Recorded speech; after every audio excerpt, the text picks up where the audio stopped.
A l'última partida dels Mags de Gots, en Satan es va separar del grup i vam conèixer a dos personatges nous.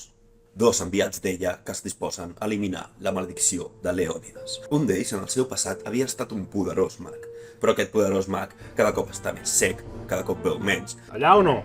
Allà. Allà. El personatge que es va fer l'Albert era un personatge de nivell 10, però tenia un hàndicap, i era que ell no sabia quins conjurs s'havia preparat, així que cada vegada que havia de llançar un conjur havia de tirar un dau per veure si tirava el que ell volia o un altre aleatori de tots els que tenia a la seva llista. Hòstia, d'un cop i el temps davant. Li faig un encanteri de nivell 1.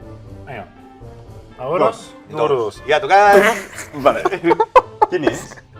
Disco flotante. Creas un plano circular de fuerza ligeramente cóncava que te sigue y transporta cargas para ti. Mira la partida completa al YouTube o escolta-la a l'Spotify, que ja estan penjades allà. És l'episodi 23 de la campanya dels Mags de Gots. Vam tenir l'Albert, que interpretava aquest senyor. Vam tenir a la Gemma, que interpretava a la Ilva, la seva acompanyant, que el guiava, bàsicament perquè no es perdés. I també vam tenir a l'Oriol, que en lloc d'interpretar el Mascofius, com fa habitualment en aquesta taula, va interpretar en Camin, un altre personatge que també podreu conèixer si veieu la sessió. Així que res, veieu les aventures que ha viscut el Satan mentre s'ha separat dels Mags de Gots en l'episodi 23, que el teniu disponible, com he dit, al YouTube i a l'Spotify. Ens veiem per Mirofil.